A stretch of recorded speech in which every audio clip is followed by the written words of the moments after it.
Hello and welcome to our happy YouTube channel, where not only will you see yours truly, you'll also see my longtime friend and colleague, Paul Shafranca. And Paul, by the way, has a new YouTube channel, so check it out. Lots of interesting stuff there. And I am sometimes called the Master of Intrigue, Paradigm Smasher, Paradigm Crusher, and so, other names like that. But I'm also called a lot of bad names I won't get into. And I guess a lot of that is because of what we do. We bust a lot of bovine manure. We call people out on their bovine manure, that they come up with pseudo stories based on pseudo facts, and therefore they have fake news, and they create people which are pseudo people or fake people. And that's what we do. We go after these people and we're like, okay, show us what it is. And sometimes we just have to lump them all together and just crush the entire topic matter. And these people use the term I created years ago of pseudo-facts. And you have to have pseudo-facts to support what we call today fake news. So when you take all these pseudo-facts and just make it up as you go, well, the sky is the limit. That's right. And Paul and I started doing this about 1992, not long after we met. And we started busting people with their bovine manure. And it was about 1995 that we busted our first pseudo-person. A pseudo-person called the Maitreya, promoted by Dr. Benjamin Krim. We crushed them.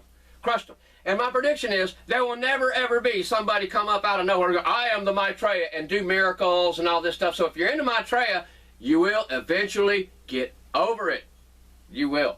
You will. But and doing this is not new to us. Doing videos is old to me and Paul. We have several videos online that are over 20 years old, and there are more that are 20 years old that we're going to bring online soon, hopefully.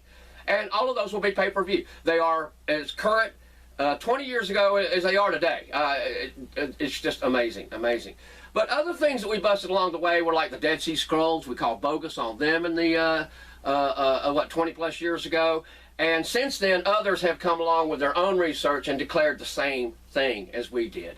And Paul busted the Moabite stone, the Ohio Decalogue, the Los Lunas inscription. We busted Bar Kokhba, Dan Winter, Drumbelow Melchizedek, Robert Morningsky, Marciniak, and several others. And another pseudo person that we busted was Nostradamus. Nostradamus. He never existed. So get over it. Get over it. And if you think he did, well, just try to find his name somewhere printed in the 1800s. Not online, not internet, in a book published in the 1800s. It does exist in one place, but once you find that, then we're going to go back to the 1700s and try to find a book that lists Nostradamus that has a published date on it. You're going to have big, big issues with that. But also, Madame Blavatsky never existed, and we busted ancient coins, different things. The list goes on and on and on of different events and different things. And that doesn't even get into up to the year 2000.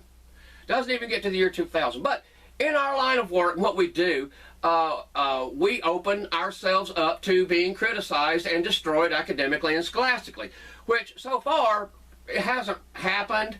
All right, and because we are pretty doggone thorough with our research, and our main research item that got us into all this mess is the fact that since 1994, we have been very vocal about a discovery in southern Illinois that we identified as the final resting place, the lost tomb of Alexander the Greatest, including the entire Ptolemaic dynasty, from Alexander the Great all the way down to Queen of Queens, Cleopatra. And believe it or not, there's a lot of historians that don't know the connection.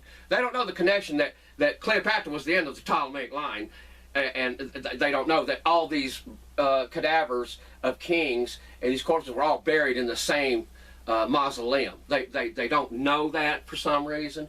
But since we made that claim in 1994, no one the world over has disproved us. And I haven't been able to, and Paul hasn't either. Everything that we came up with subsequently just all came in and just was more nails in the coffin. We nailed it. And We have withstood the test of time for the past 23 years, and we will always withstand the test of time. That we identified the lost tomb of Alexander the Greatest right over here in southern Illinois. So, we also prove things on this channel with our videos. We also take into consideration things that are for real. And sometimes we'll go out on a limb, but most of the time it's a no-brainer. Like the Paraiba stone, the Kensington rune stone was a no-brainer issue. Jack McNabb's work, where he's finding Egyptian hieroglyphs over on the east coast of Canada. And same thing with the decipherments from this tomb.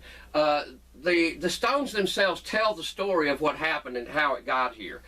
And I've got a bunch of them right here. Look at this. This is beautiful, incredible ancient artifacts. And for those of you who say, oh, all those artifacts are fake, okay, I'll bet you $10,000 that you can't prove a single stone here is fake.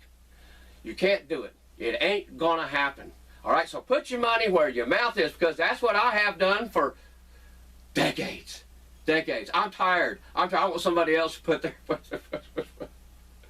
But you can see a lot of the decipherments of many of these tablets, not particularly these, but just dozens and dozens in our videos on YouTube here on this channel. On our main webpage, which is IllinoisCaves.com, and also our Facebook page, which is Illinois Caves, or The Illinois Caves.